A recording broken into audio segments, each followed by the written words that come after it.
we have to start thinking about those things, because that's the part of budgeting. Hey, if I live in Philadelphia area, I'm going to pay approximately $1,700 if I rent something, at least.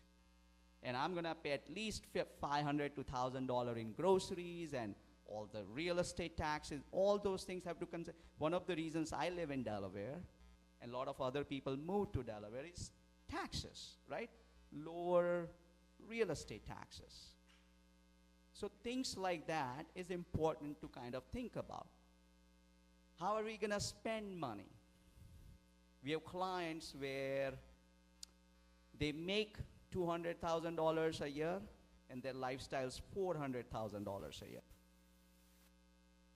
And then I remember I worked with someone, husband and wife team, runs one Dunkin' Donut right in Northeast Philadelphia. They probably make $120,000 a year.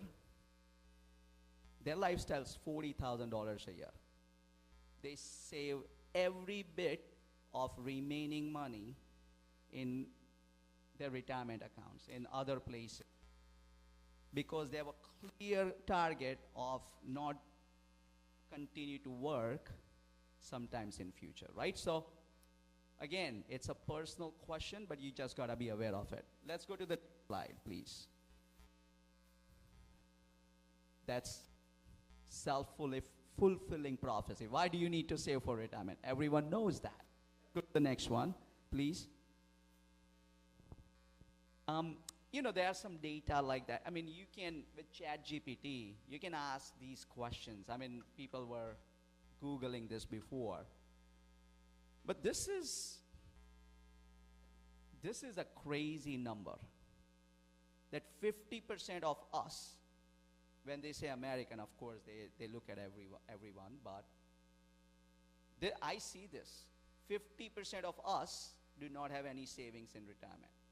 That is crazy, in my opinion, just because I feel that, and I do see these people when they get close to 60, 65, I said, Hardik, I would like to not work, but I have no choice. But I tell them, this creates a long-term challenge for the government, because these are the people will rely on social programs, right? The flip side of that is when you have little money, and what is the definition of little? $100,000, $200,000, you're not going to get much from government. So if you are already aware, Medicaid, for example, Mr. Mathew can tell you about it, you got to have less than $2,000 under your name to get any government help with your medical bills, right? It's difficult. It's like there is no sweet spot for you, right? So that's again, I don't want to be Sunday afternoon, give you profess something which is not good for any of us, but give you just an honest opinion about what's happening out there. Next slide, please. I really I'm going to spend a couple more minutes on this, because I think this is where the rubber meets the road, right? How do we save? Hardik, I understand you want us to save, but where do we save? So some of you may or may not be aware of it, but you already pay Social Security tax when you make money. It's kind of a good thing, right? And Mr. Mathew can talk to a little bit more about it. I think he has a lot more information on that too. So not gonna steal his thunder there, but Social Security actually have done a decent job so far. The challenge is, have you seen your Social Security statement lately? Anyone? What does it say on the statement? When is it running out? If you read it on the first page, it says, generally we don't read it, but because we go to the second page. By the way, you don't get Social Security statement anymore, right? Because they have forced, just for the safety reasons, they have forced that everyone should go online and check it themselves. On the first page it says, by the way, We are projected to run out of this benefit system in 2033, right? Why do they say that? They say that because they are projecting, as people are living longer and taking money out, people who are contributing to the system and people who are pooling the money out, the ratio hasn't been that great. When Social Security was established in 1933, in President Roosevelt's administration as a safety net, you were supposed to collect that at 60. And what was the life expectancy back then? 65. So on average, a person collected Social Security around 3 to 5 years. What do you think people are collecting now? 25, 30 years, right? Because you're still collecting at 62 if you want to. We recommend not to do that. We recommend, if your life expectancy in family is good, collect at your full retirement age, or even push it out to 70 because you get 8% step up. That's a separate conversation, but just a quick reminder. So there is a way to remember that you do have Social Security. Some of you will be lucky enough to collect it forever. I personally don't think we will run out of it. I personally don't think that. They'll figure out a way to make this work, if you will. So few proposals. I work with local senator in Delaware, Chris Coons. He's actually a part of the committee who sits on the Social Security, which is the part of the Budget and Finance Committee in the Senate. He said there are 3 proposals right now. One, to push it out to 70, right? So people can collect at 66, maybe they can collect at 70. The second one is, when people make money, there is a cap on at what rate you're gonna get Social Security, like what you can collect. They can make it unlimited, which would be a big burden for taxpayers. And the third one is, there's some benefits like spousal benefits.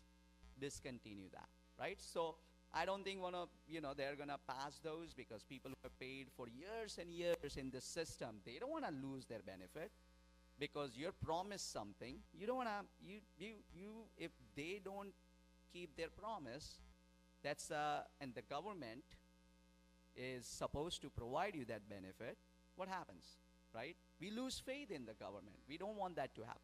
So I think there is gonna be some combination of it. The last resort is to print more money, right? Because government can always do that. We saw that in COVID. But the disadvantage of that is crazy inflation. I was listening to a podcast on my way here, and there's this lady who wrote a book about Milton Friedman, a famous economist. I did not realize she had a whole segment on 1970s when inflation ran wild. And one of the reasons it happened is because people came back from the Second World War. They came back home, and government did a significant spending to reassign them in society, right? Millions of people went to war and came back home, and government did so much spending that created inflation, right? In 1970. Inflation was crazy, I don't know, but mortgage rates were in upwards of 18 to 20%, which is, we wouldn't even fathom that today. So employer plans. If you have employer or you're self-employed, you should save there. There's so many different things. Mr. Mathew will go over that. And of course, personal saving. This is what I do. I said, hey, if you need $7,000 a month to live off, you absolutely make sure that 7,000 is coming from a couple of the sources. And then the personal saving is what I call your discretionary spending. So when I do analysis for someone who's ready to retire, I said, what is going to be your fixed income or fixed expenses, and what is going to be your discretionary expenses, right? So fixed expenses. What are some of the fixed expenses? rent or mortgage payment. If you even have paid off your mortgage, you're still going to have real estate payment, real estate taxes, utility, grocery, insurances. No matter what you do, they are not going away. There's all we will. It costs money. My friend says this way: it costs money to stay inside and be warm, right? That's your fixed expense. What are your discretionary expense or spending? Travel, right? Charity, giving money to your children, buying that car instead of this car, right? So that's a discretionary. You have a little bit control over that. But you have to make sure, if you take one thing from today's conversation, you absolutely have to sit down, and my wife and I have done it. As I said, both of us are 47. We absolutely need $6,000 a month just to live. Because we have a lifestyle where, I want to drive a Tesla, or I want to at least, buy stuff which is from Costco and not from whatever other places are. So you look at your budget and you have to figure that out. Next slide, please. Average monthly is $1,500, just to give you guys an idea. That's not, of course, enough for one person is good, but even if you have a married filing, that $3,000 is not enough in most cases to live today, right? Have a decent lifestyle. Next, please. SSA.gov if you want to find any information. Next, please. I'll talk about that later. Go ahead. Next one, please. Longevity, I've already touched. This is true. As I said, people are living longer. If you have a husband and wife, rich age 65, there is a 50% chance, 50, that one of you will live till 90. It's a good thing and a bad thing, right? Good thing is, okay, we are living a longer life, hopefully healthy life. With technology and medical advancement, we are, medications which were not available back in days are extending our life.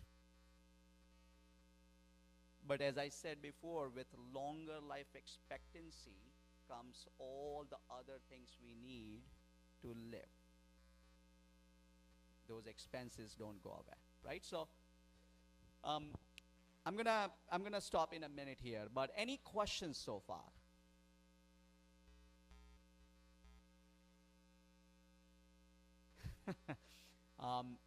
But again, I'm gonna leave myself on. We started at about, so I'm about 25 minutes in, I think. I'm gonna stop in a minute here, but if you guys have any questions, again, as I said, I talk a little bit about generic. Mr. Matthews, I want to give him enough time because I want to make sure he's going to talk a little bit about what are, tax changes. Taxes are big part of one's planning. If you are not taking advantage of things you need to do, you got to be aware of it, right? Go ahead.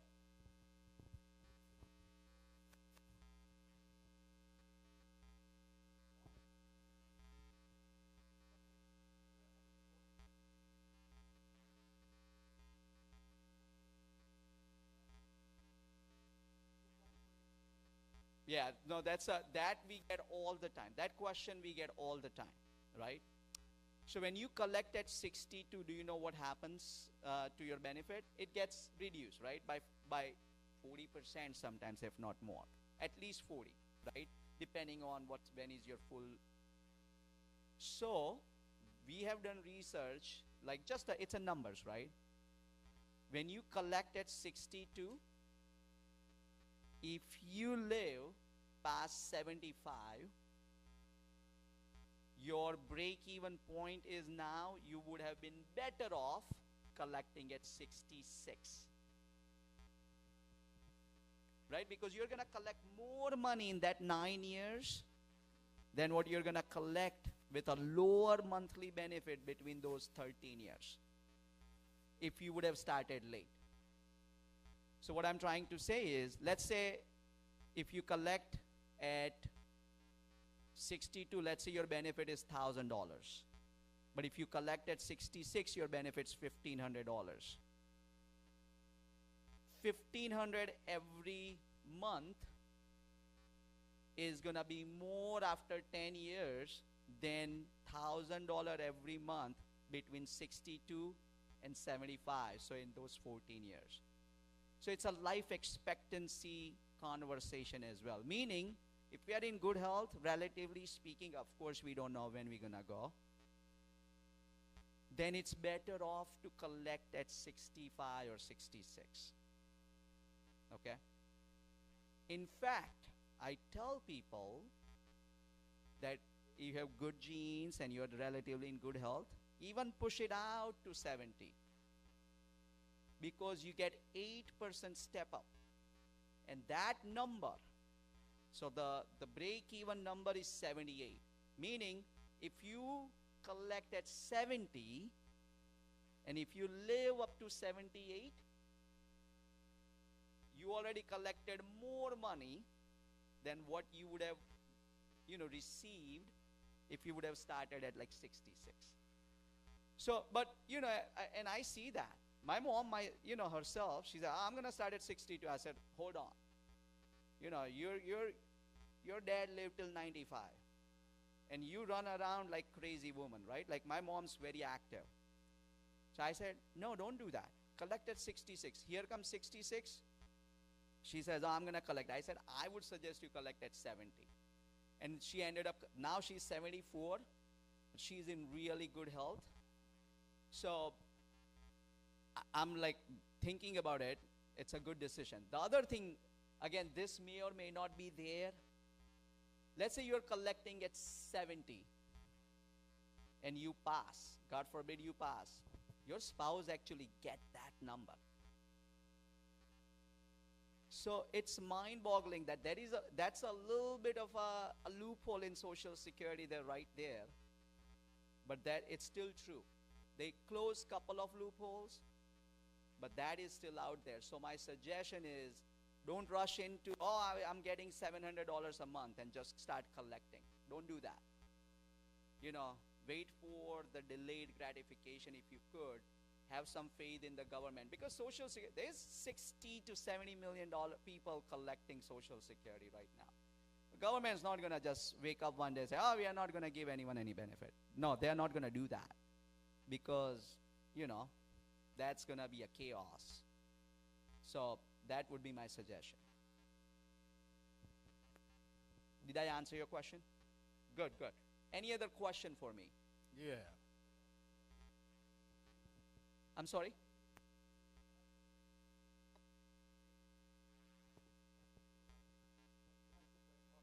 There you go. That's another reason.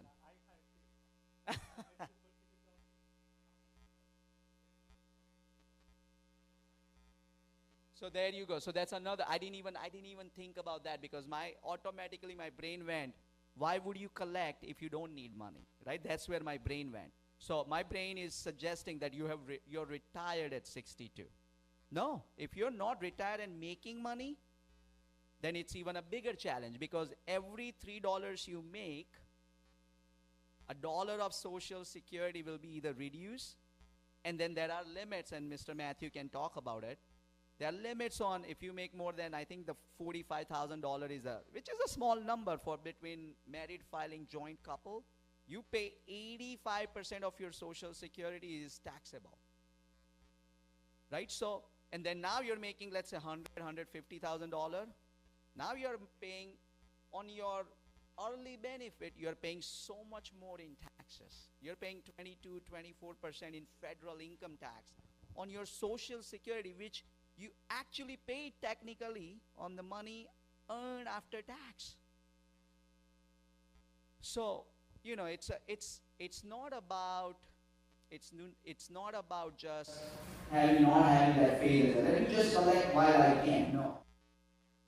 Because one good thing about this country, we can talk about all the different things, but one good thing about this country is they do good job of social programs where millions of people are relying on it, they do a good job of making sure that safety net is there for people.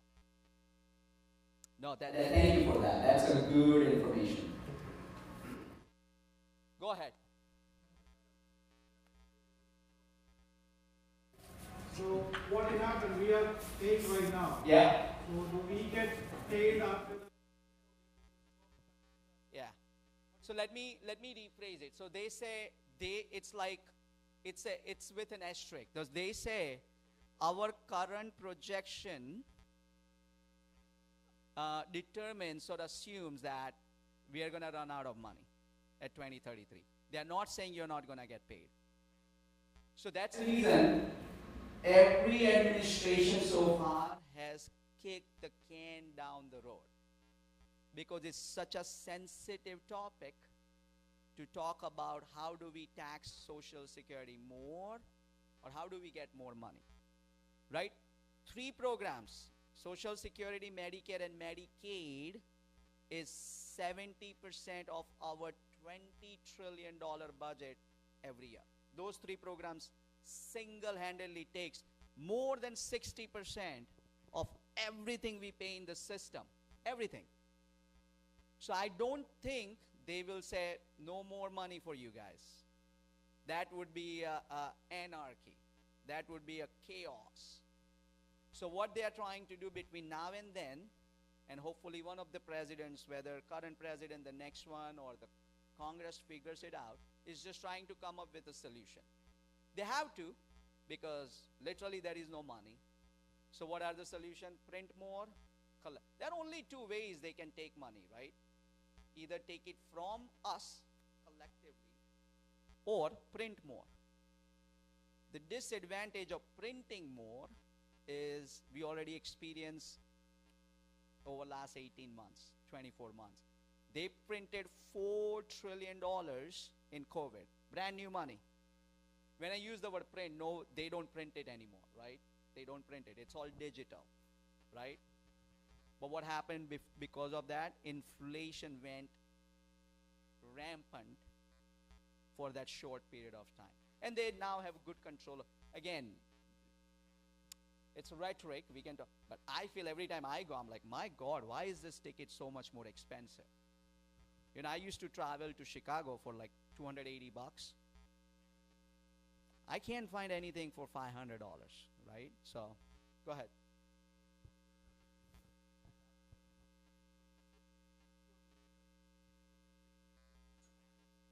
Yep.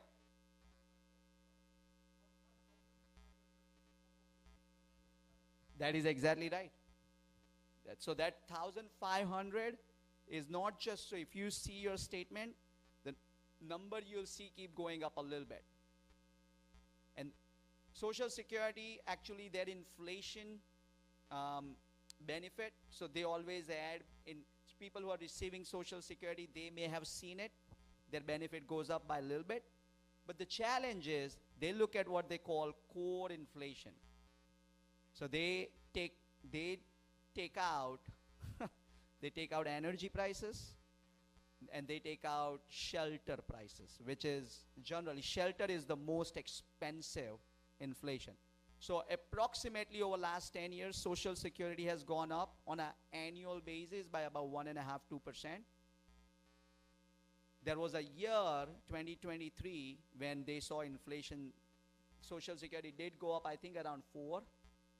But it's never close to the real inflation because they know they can't afford it. But your $1,500 when you collect at, in my example, of course, at 66, it does keep up with inflation. Yes, sir.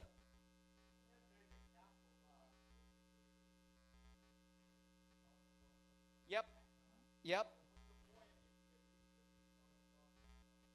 Yeah. Yeah, no, you're right. There are a lot of questions I ask myself. Why do I work after August, right? Because you're paying everything you're making. No, the reason is very simple. So that cap has gone up over a period of time, right? So that, like I have a client, she receives $3,800 a month from Social Security. Of course, she pays. She was a registered nurse and she started collecting at 70. But she does pay you know, Medicare and the premiums, the Medicare premiums and Part D premium and all that. The reason you should continue to work is they look at the best, correct me if I'm wrong, Mr. Mathew, I think best 40 quarters, so best 10 years. So if you have made more money, you do get more. And then the cap, that cap you see, it's a moving target. That cap is for that year. That no one's gonna get more than $3,800 a month. Even if you make $1 million, doesn't matter, right? But that has gone up every year with inflation. Does that make sense? Yeah. But yeah, you're right. Like sometimes you ask that question, like, why am I? But you make first, what's the cap this year on the Social Security tax? 160,000? 162. You make up to $162,000, 6.2% of that number from you, and then that's also from your employer. It goes to Social Security. You make anything above that, so you don't pay anything for Social Security, but you do pay for Medicare and Medicaid. That is another 1.45, unlimited. So, unfortunately, there's some benefits. Hopefully, when we retire, but while you're working, you do have to pay that. There is no getting out of it. Except there are some strategies when you're a business owner, you have S Corp. And if you have not done that, please talk to Mr. Mathew. He can give you an idea how do you save some money on Social Security and Medicare and Medicaid taxes. I'm going to stop there. Thank you again for your time, I hope. Again, if you want to write down my phone number, you can reach out to Mr. Matt. It's my cell phone. It's 302-494-1255. I have a few more slides, but I think it's just, you know, a lot of information for today's talk. I think it's just a good idea to introduce you to the concept, remind you some of the fundamentals I believe in. I am a true believer, just like him. One of the reasons him and I get along really well is both of us have this passion of telling people, teaching and educating them about what's happening out there, right? And that's the reason him and I, Mr. Mathew and I, just constantly on conversation about how do we pass on this knowledge, if you will, so people make more educated decision rather than just, you know, just sit on the sideline and watch everything. Okay? Yeah, 302-494-1255 is my cell phone. And again, my name is Hardik Shah, okay? I'm going to let you talk. So that way you can also talk a little bit more about Social Security and all the other taxes they need to know. All right. Thanks, everyone. I appreciate it.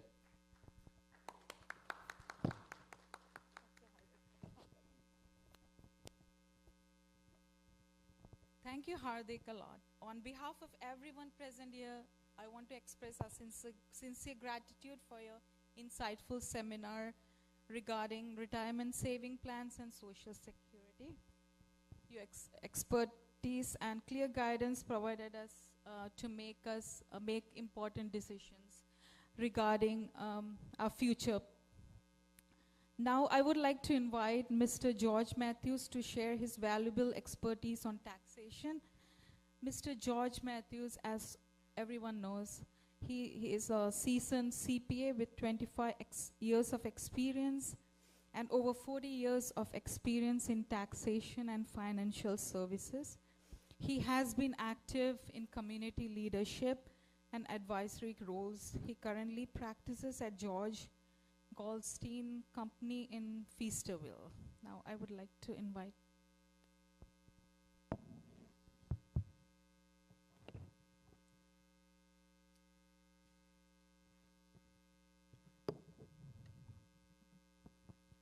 Thank you, Asha. And first of all, I want to thank Marian Sisters and SMCC for hosting this event. these are the things we have to do to educate our people, because we have come from another country and we are just getting used to what is going on in this country. So it is very important that we listen to this kind of presentations. Thank you so much for being here. Give one more good applause to our good friend, Mr. Hardik Shah. Our relationship goes back to 15 years, and he has helped so many of my clients, and he is still helping my clients. And thank you, Hardik. Now he has come up with that social security issue 62 you collected. Remember, you are still working. You are paying 85% tax. For the 85% of social security, you have to pay tax on it while you are working. So we always recommend take it when you are 65 or 66. Now it is 66. And it's going up again. So they will find out which year you have to take the social security, withdraw social security next year. They will let you know. Now, you can move the slide, please.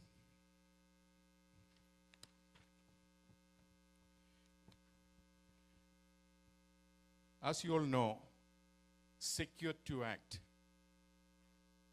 that is coming to an end in 2025. This is the year.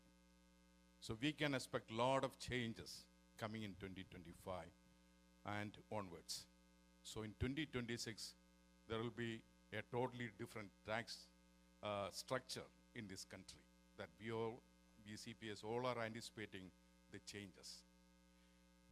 Now, this 2024 tax bracket I just brought to your attention, 731,200 was the limit for the highest, that is 37% tax you have to pay. And see, some people talk about the estates and trust. You know how much tax you are paying? Almost 15,200. I'll go over the tax rate for the estates and trust. It's the highest tax bracket. So, although you should have a bill, it's very important you should have a bill.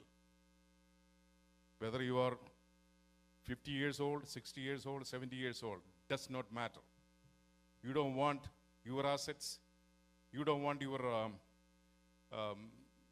savings gets probated. If you don't have a will, that will happen. Please have a will. It's very important.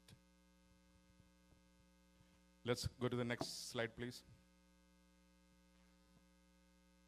Okay. 2024, the standard deduction was 29,200 for married filing joint. And head of household, 21,900. And single individuals and married filing separate individuals, 14,600. Next, please. Now, this is what I was talking about. The following inflation adjustments applied to federal estate and gift taxes in 2024. The gift tax exclusion, that means how much you can give as a gift to an individual. $18,000 per donee, or $185,000 for gifts to spouses who are not US citizens. The federal estate tax exclusion is, so many of us do not have to file the federal estate tax returns because the current limit is $13,610,000. But you have to pay the state estate tax. That the spouse has a rate, your children has to pay a rate, so whosoever gets it, they have to pay the state tax. Currently it is 4.5 for the spouses. Okay, notable changes in 2025. Next one, please. Please note this. The first tax rate is 10% up to $11,925. That is for the single filers. But for the joint filers, it's $23,850 or less, 10%. Next one, $11,926 to $48,475. So that 10% for 11,925 is 1,192.50 plus 12% of amount over 11,925. See how they calculate the taxes? It is not just calculated according to the tax rate. It is according to the rates for each amount, each category. Now, let me go over to the last one. This for individual single person, 626,351. The tax is 188,769.75 plus 37% of amount over 626,350. You will wonder who makes this kind of money. I have so many clients make this kind of money. So 188,000, 200,000 is not a big amount, okay? Now that comes to our married filing joint rate, 751,601, and the tax is 202,154.50 plus 37% of amount over 751,600. Please understand this. There are so many millionaires in this country. They all make more than $751,000. But their tax is only 37% they are paying above 751. Who is stuck in here? Look at that rate, that 24% rate. 1157 plus 22%. Then the next one is 24%, then 32. So the middle class people are really getting hurt here due to the tax law changes, the past one. We are paying more taxes, no questions. When we do comparison, Mr. Shah also will, explain that to you. That is what is happening in this country. So I'm sure the next tax law changes, we all have raised our voices. Our CPA, PICPA and AICPA raised our voices about this middle income disparity. Next slide, please. Standard deduction.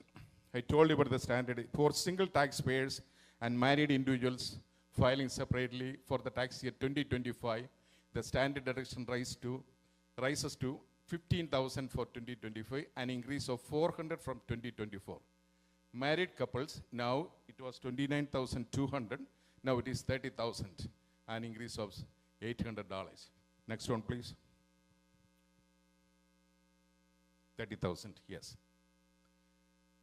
Capital gains tax. Now, Mr. Shah was telling you about the mutual funds and other investments. That's very important. Please do not put your money in the bank and say, oh, it is safe and everything. No. Mutual funds are really good. Because you look at the tax rate here. Single file is 0 to 48,350, you are paying 0% tax. You guys didn't know this, right? Many of you didn't know. And married filing jointly, 0 to $96,700, you pay 0%. And the single, the maximum tax rate is 20%. And married filing jointly, 600,000 up will be 20%. Otherwise, you pay only 15% tax. Next one, please. 2025 end income tax credit. This is for people making less money and have children. For example, married filing jointly, no children, 26,214. There is a small end income credit you get. And with one child, you get 4,328 up to 57,554. 2 children, you get 7,152, and your income is 64,430 or less. And 3 or more children, 68,675 or less, and you're getting the maximum earned income credit, $8,046. Some of the people are enjoying this earned income credit. I don't want to get into that, okay? Now the next slide, please. 2025 child tax credit. Now just think about it. It has come back again, $2,000 per child under 17 years old. You can get $2,000 per child. Above 17, $500. Anybody, including your parents, if they are dependents. Next one, please. Okay, the gifts. This year, 2025, the gift exemption, $19,000. The exemption, when I say exemption, suppose you pay $25,000 to somebody, you have to file the gift tax return. So, Form 709. So please do not do that. If you want to give gift, you can give to one person 19,000, the other person 19,000. So that's what I tell people. If you want to bring money from India, if you want your parents to donate money to your children, they can send 19,000 to one person each. So, always make sure you do not cross that limit, otherwise you have to file gift tax returns. Estate tax exclusion for this year is $13,990,000. There is a speculation that this is going to change. They're going to bring it down to 5 million or less. I don't know. So let's all wait. Mr. Shah was talking about Social Security tax on Social Security income. Okay. How much they tax you? $25,000 to $34,000. If your income is 25 to 34 and you're getting Social Security, you pay 50% tax. Over 34,000 as a single person, you pay 85% tax for that Social Security income. Now, joint filers, if your income is between 32,000 and 44,000, this is what the retired people should understand. 32,000 to 44,000, they will tax 50% Social Security. Over 44,000, you have to pay 85% tax. So please be careful. Next one, please. That income level, that includes your interest income, dividend income, your pension, anything you get, W-2, anything, okay? So be prepared. You got money, you have to pay tax. Now, Social Security tax rate. Sorry, I missed something last time. Employees pay 7.65 up to Social Security wage limit is 176,100.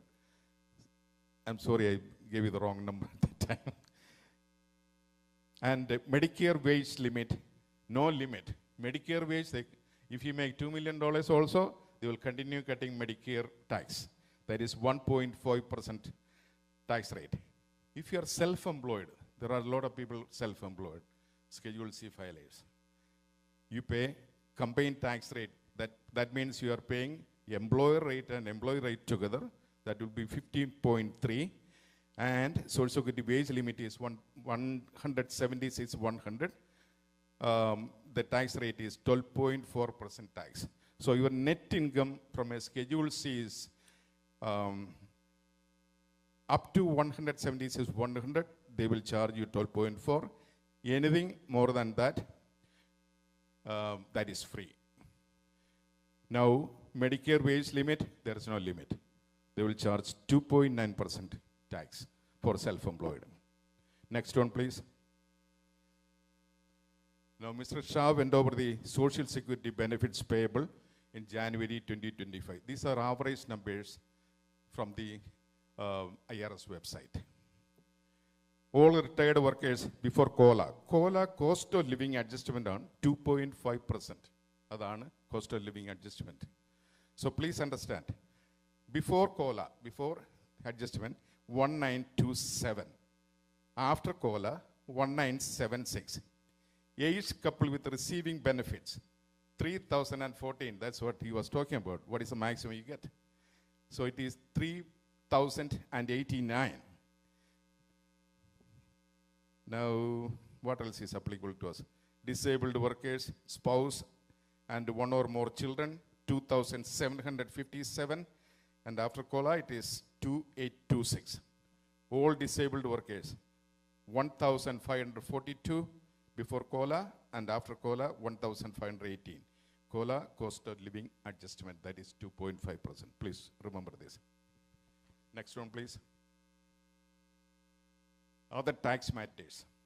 In 2025, the maximum contribution to a health savings account, HSA, is 4,300 for individuals and 8,550 for families. Individuals who are 55 or older can contribute an additional $1,000. Now, please understand this. This is a very good deduction on your W-2 form. Many of us didn't know this. So in your W-2 form, probably you tell your employer, okay, because there is a matching there for 401k or simple IRA, they take out only the 401k deductions and all. HSA is also tax-free. So make sure, if you are still working, if the employer provides HSA, please take advantage of that situation. $8,550 for married filing joint. And you can contribute up to, as an individual, $4,300. All you have to do is just call your employer. Employer. This has to be done through the employer, and also you can do that through your financial planner or any companies you deal with for your finances.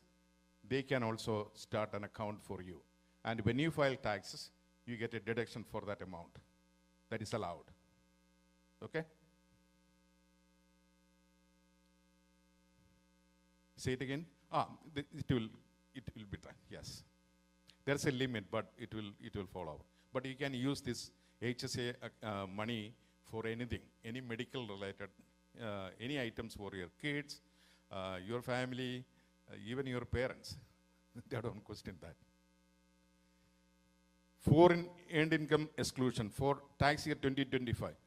This foreign earned income exclusion is for individuals working in, for example, Saudi Arabia.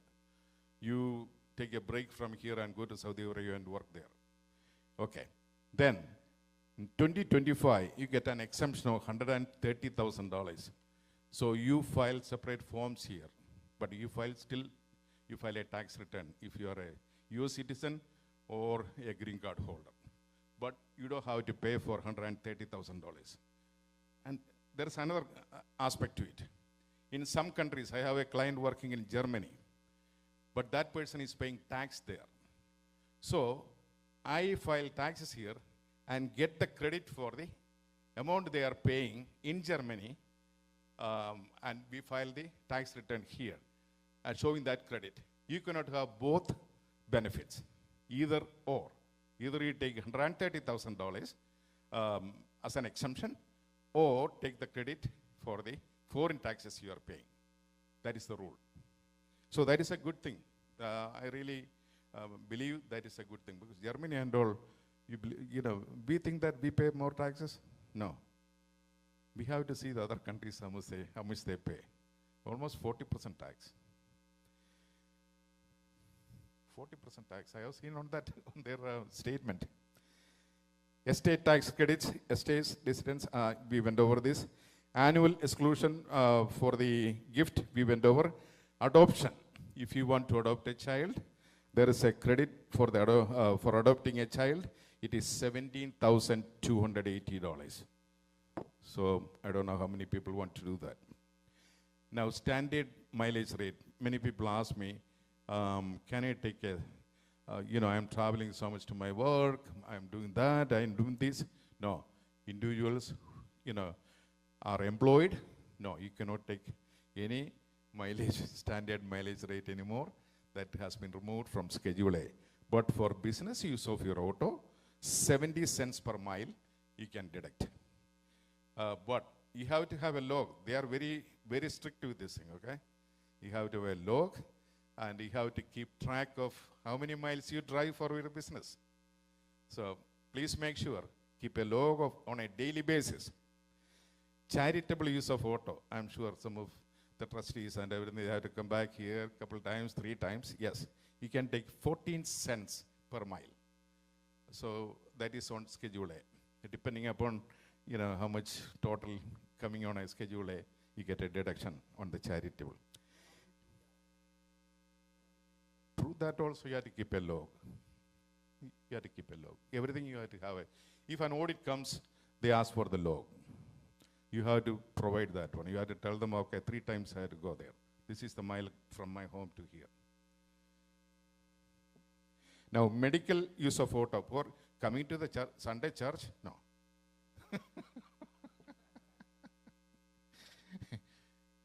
Medical use of auto.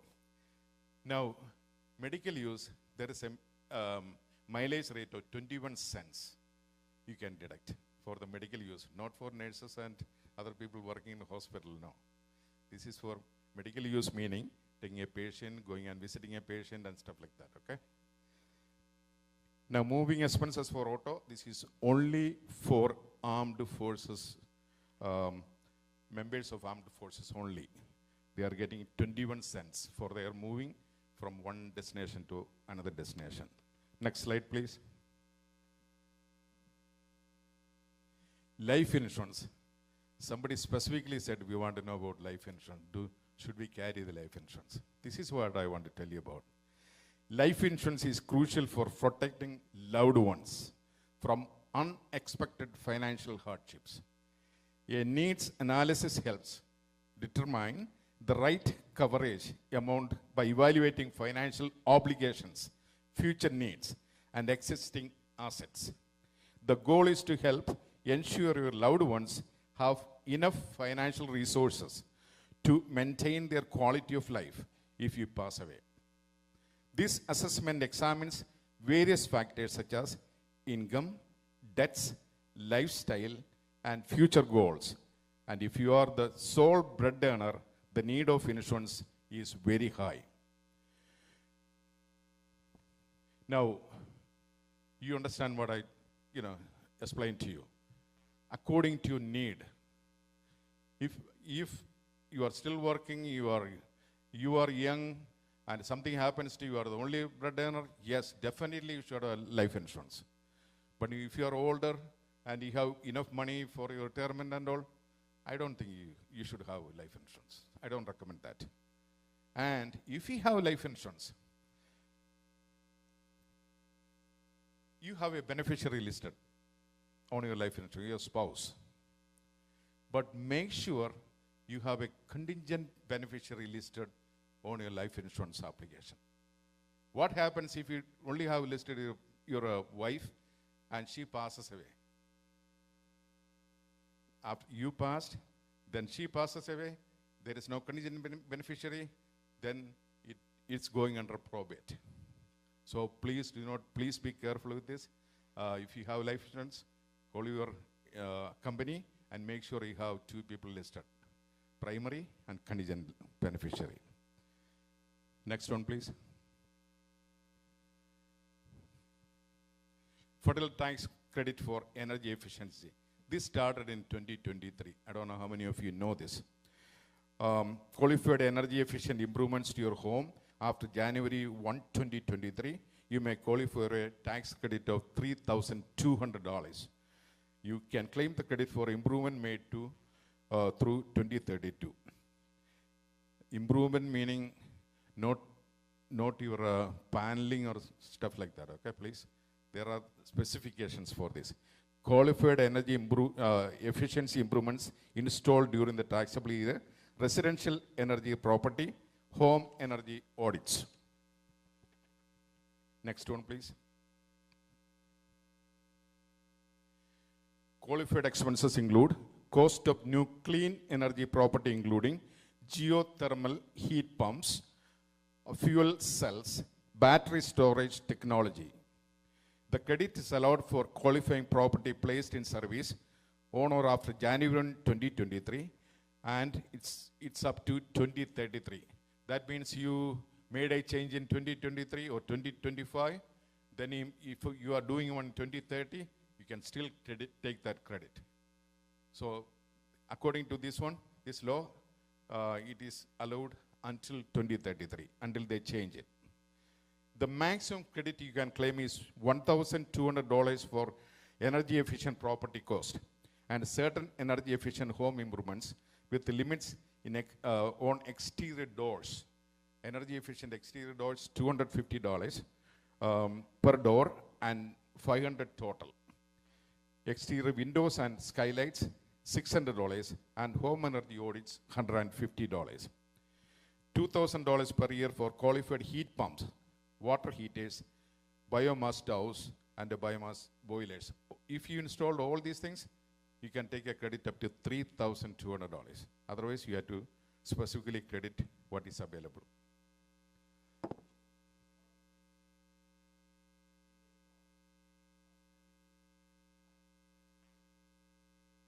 I'm coming to that also.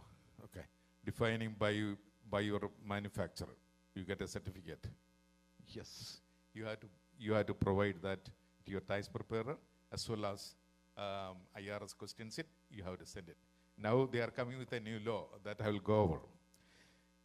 Now, federal tax credits for energy, you can claim the maximum credit, so and so, so and so. The credit is non-refundable. That means this is not a refundable credit. If you owe, there are some calculations. On next one, please.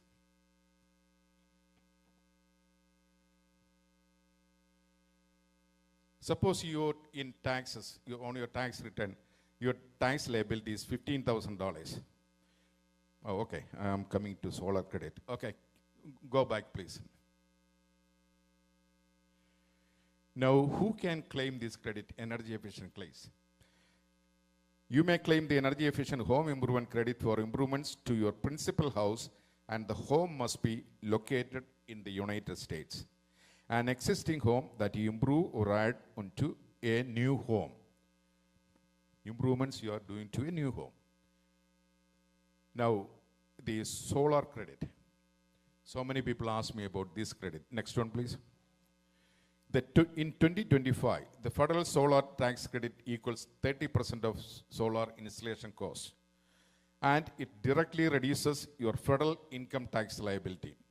Here is an example how the solar tax credit works. If you installed home solar power system for $20,000, you could claim a credit of $6,000, that is 30%. So, if your tax liability is $15,000, you owe $15,000, and the $6,000 tax credit will reduce what you owe to just $9,000. The tax credit is non-refundable, meaning it can't reduce your full tax bill to less than zero, and the federal government won't give you a refund of your credit amount exceeds your liability. However, any remaining credit value can roll over to the subsequent tax year if the value of your tax credit is greater than what you owe. I give you an example. If you install the same system above and got a $6,000 tax credit, and you only owed $5,000 in taxes, your tax liability would be reduced to zero, and the remaining $1,000 from your credit can be applied to your taxes next year. It will be rolled over. Next one, please. Now, you want to know the residential energy properties. Qualified property include new central air conditioners, natural gas, propane or oil water heaters, natural gas, propane or oil furnaces, and hot water boilers. Now, business use of your home. Okay. Suppose you're running a business and you're using your home for that business. Business is up to 20%, you can take full credit for that energy efficient. Business is more than 20%, the credit based on share of expenses allocable to non-business. Prorated, you have to prorate it, the credit. Qualified expenses and credit amounts. To qualify, home improvements must meet energy efficiency standards. This must be a new systems and materials and not used ones. That's what I tell you. I am coming to the other ones. And also you have to understand, going forward, IRS is going to, they have instructed to the manufacturers that they have to provide a PIN and a certificate number, because there is so much fraud going on in this area also. One of my clients came and told me this solar thing is something fraud, and I'm like, I was like, what? People are doing a lot of bad things. So please don't get into a trap. So now they have started this PIN and software, all the information they provide, You have to put it in the system. Then only you can file your taxes. Now, like-kind exchanges. Many people came and asked me, I have a property. Next one. Okay. I have a property. I want to sell it. Good. So, what are the criteria for transferring the gain from that sale to the new property? When you exchange real property used for business or held as an investment solely for other business or investment property, thus in the same type, like kind, have long been permitted under the Internal Revenue Code. You can recognize a loss. You cannot recognize a loss, only a gain. Major points of like-kind exchanges. The relinquished property must have been held for productive in a trade or business. For example, rental properties or a trade in business, anything you use, yes, is considered as property. Must purchase another like-kind investment property. The transfer unit must purchase another property. Replacement property must be equal or greater value. You cannot buy a lesser value property and transfer the gain to that property. Must be the same title holder and taxpayer. You cannot do it in another person's name. It must be the same holder and taxpayer. Must invest all the proceeds from the sale. This is the key. You cannot take, you sold the property for 400, you cannot take 10,000 for your home use. No. You keep that money. You have to deposit that money with an agent. 1031 exchange agents are there. They will have, they will set up the separate accounts for you, and they will handle everything for you. And other conditions, the property should not be your personal residence. Personal residence, you don't get any kind of like-kind exchange privileges. Other conditions, to qualify for the benefits, you must identify a replacement property for the assets sold within 45 days, and then conclude the exchange within 180 days. Use a qualified intermediary to facilitate the exchange. You have to have an intermediary. They will hold the accounts, the money, and they'll take care of everything. But make sure within 45 days you have to identify the property after the sale, and within 180 you have to conclude the sale. You cannot do it on the 181 day. No, you cannot do that. It will not be accepted. Next one, if a like replacement property has not been properly identified to the intermediary by midnight of the 45th day, the exchange will not work, and the taxpayer will be unable to defer the capital gains. They are very strict on this, so please be careful. Next one, please.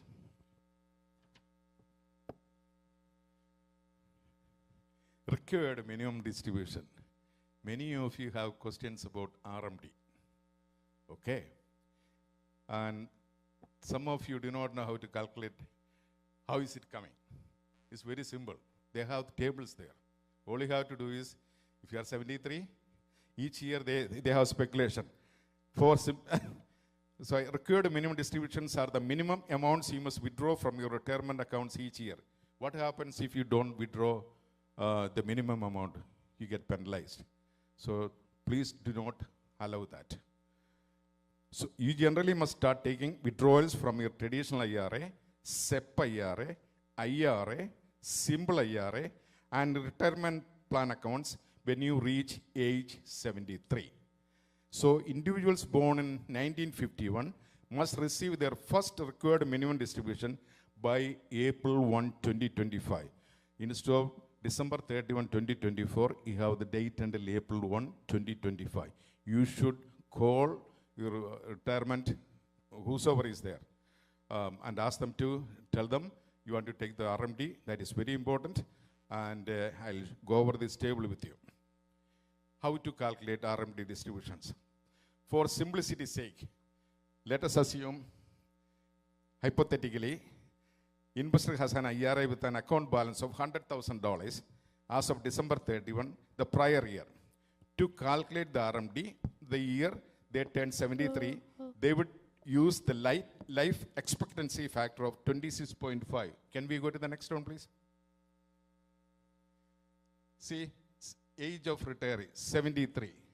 The distribution period in years, 26.5. That is a factor they use to give you the RMD. So you don't have to worry about it. All you have to do is just call them and say, I want to take my RMD. They have the tables there. They'll take, okay, this is what you're going to get. You want to take your taxes 10%, 20%, depending upon your situation, the previous year situation. Ask them to take your 10% or 20% tax from there. That's all you have to do. Next slide, please. This is another important factor I want to share with you, because they are becoming very strict because of so much money laundering and other things going on. Foreign bank financial accounts reporting, FBAR. You probably heard about it. Affected parties are US citizens, green card holders or resident aliens, incorporated entities, LLCs, trusts and estates. Nature, bank accounts, brokerage accounts and trusts, all foreign financial account, including as a signatory. Next one, please.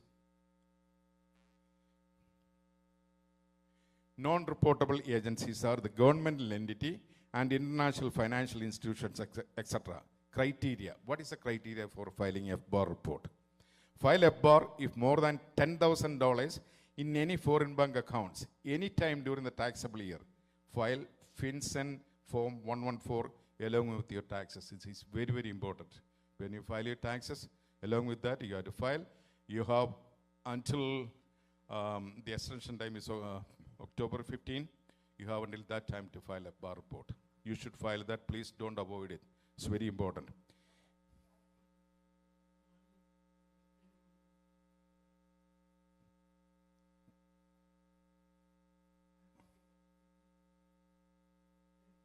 Through where? To India. India, you don't have to, before sending money to India, you don't have to file a FBAR. If you have money sitting in the Indian bank accounts or foreign bank account, for example, you have money sitting in a Chinese bank account, you have to report that here. That's what you have to do, filing FBAR at that time. For sending money to India, no problem. They have no problem with that. Indian banks, I'm coming into that. Yeah, be careful, Indian banks. Income reporting. You have to report the income you receive in India. And you know that the banks are taking taxes on it. The interest income, dividends, and capital gains. This is also important. And what they do is, as soon as they credit the interest, they debit the taxes also. Those debits they are making there, ask them to send a statement to you, and you'll get a credit here when you file your taxes. So there is no loss there. There's no double taxation. So please understand that. So don't be afraid to report your income. Nobody will bother you. Just be clean. Got it?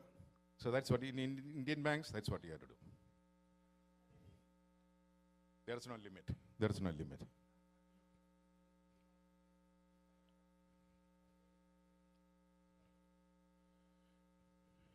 No, there's nothing. No, even if you earn 10,000 rupees in interest, convert that into US dollars, whatever 86 now, then, convert that into US dollars and take the credit. That's all you have to do. Can't take taxes credit for taxes paid by filing Form 1116. That is a very popular form. If you do not comply with the filing laws, civil monetary penalties and criminal penalties. Non-willful violations, അറിയാതെ പറ്റിപ്പോയെങ്കിൽ $10,000 per case, and willful violations, the greater of $100,000 or 50% of the account balance. So please be careful. They are getting little smart with this. So please be careful. Next one, please.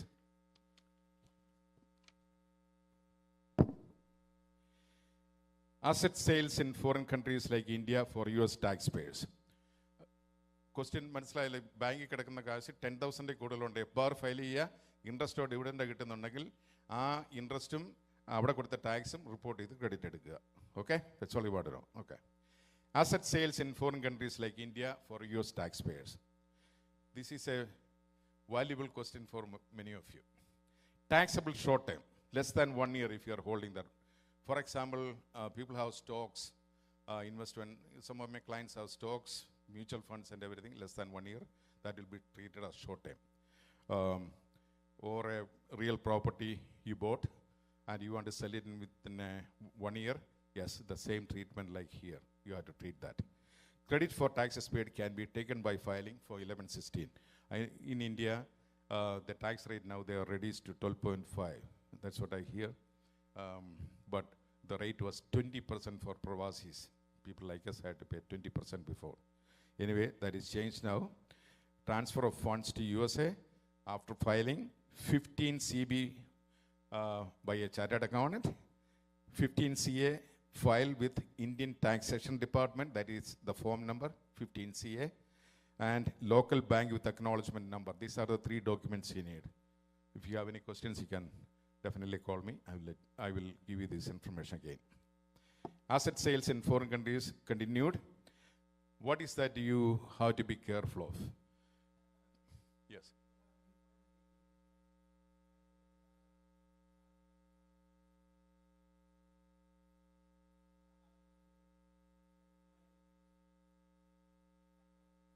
Yes.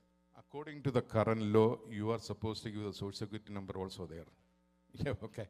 So different name, it doesn't matter really, to be honest with you. Because if you are the same person, they all know that in India, from people coming from India and the third world countries, problems with the names. They know that. And we tax preparers also know that. So we go for audits and all, we always express that to them.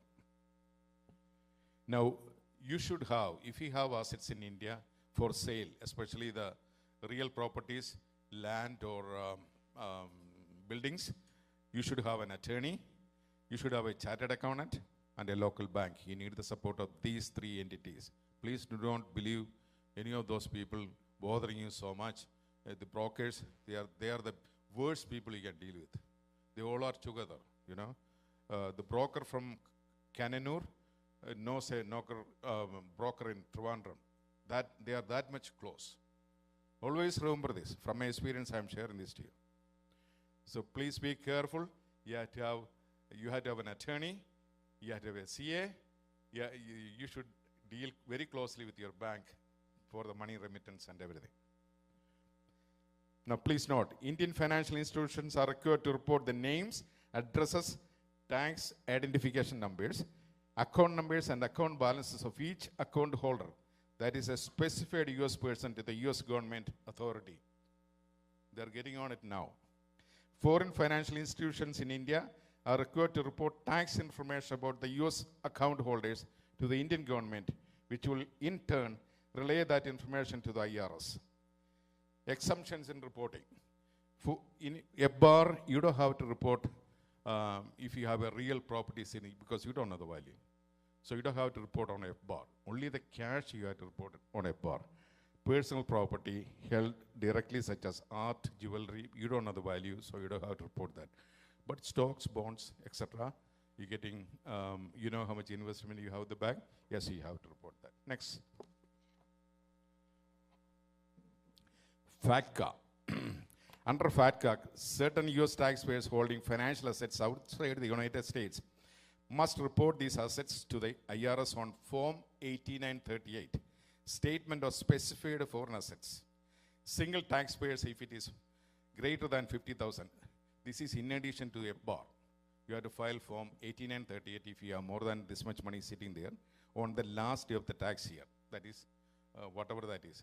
According to our tax filing, December 31st is the last day. Now, more than 75,000 at any time during the year, and married filing joint, $100,000 or more in the last day of the tax year, or more than $150,000 at any time during the tax year. This is for 8938. On that 8938 also, you report the interest income. You are reporting on Schedule B. There is another section there. You have to transfer that information also there. So that way, you are in compliance. BOI reporting. This is something they started new. The CTA, Corporate Transparency Act, it started in 2024. It was a real headache for me. I'm sure the other CPS also went through this. We had to file this BOI report for all LLCs, corporations, partnerships, and they don't understand what we are talking about. We have to let them know that this person is owning more than 50% of shares in that LLC, in that partnership, in that corporation, they are going to verify if you do any kind of money laundering using this corporation, LLC, or partnership. The CTA is intended to close a perceived information gap related to money laundering and other illicit acts. Reporting companies created or registered before January 1, 2024 had it until January 13, 2025. That was the deadline for all the existing companies. Now the new companies has to file within 30 days BOI report. Everyone has to file now. Other matters. Coming to a close, the last one. Now this is just for the information for some employers. Farm, those who have farm, those who have any kind of grocery business, anybody has any people without proper legal documents, please be careful. This has been told in the Asian Chamber of Commerce, and I was listening to everything they said. The Trump administration, through its recent executive orders and public statements, has kept its promise to take swift actions on immigration enforcement. On January 21, 2025, the Trump administration revoked a long-standing policy that restricted federal immigration authorities from carrying out enforcement activities at sensitive locations, including schools, churches, and hospitals. As of the date of this publication, the executive orders and the actions on them have shown an intention to focus on persons in the United States without lawful status who have committed crimes. U.S. Immigration and Customs Enforcement Act, ICE, has been empowered to take aggressive actions to enforce immigration laws. These developments have left employers in many industries, so please be careful. Thank you very much. If you have any questions, I'll take it now. I'm sure you are also tired. I'm also tired.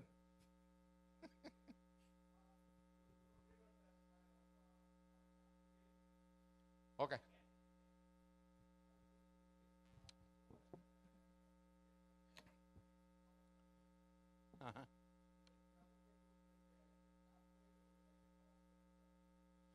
Short term and capital, both. No.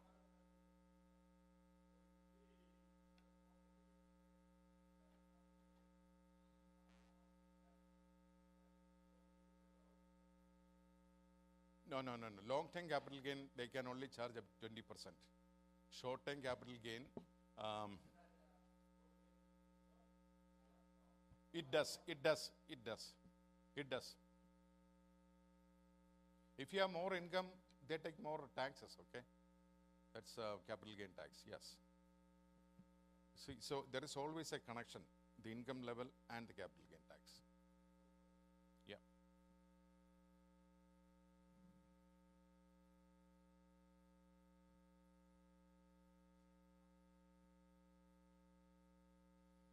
FBAR reporting is the personal, okay?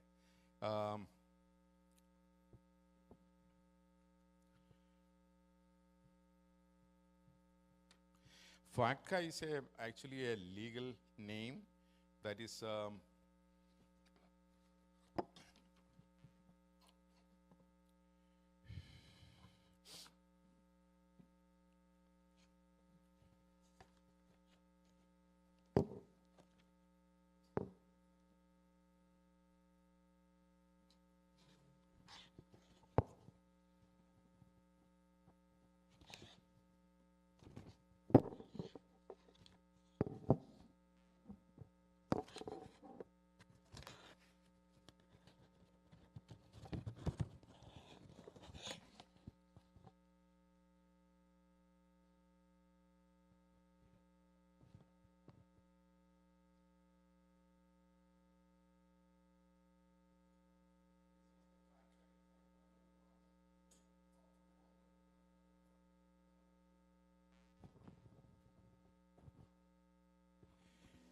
this is the form you have to complete it if you have more than $50,000 in any account. Suppose you only have $10,000, you don't have to worry about 18 and 38, a single person. But married filing joint, $100,075 or $100,000, okay? This is for form 8938. That is what coming under this, okay?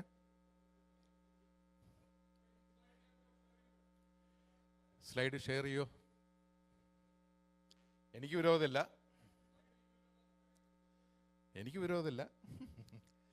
I don't think Shah has any problem either. Mr. Shah.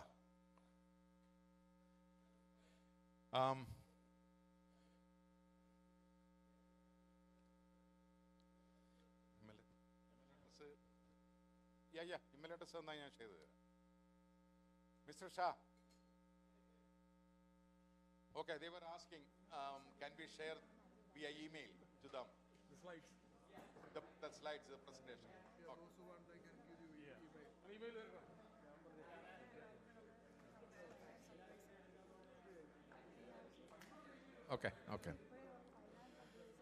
Okay, now, SMCC, okay. Hello everyone. Shah, our sincere thanks to Shah for sharing the important information on retirement savings, and also Mr. George Mathew CPA for sharing the updated information on tax 2025 and all other tax information. And thank you everyone for coming and attending this session. Thank you. Thank you very much. We appreciate it.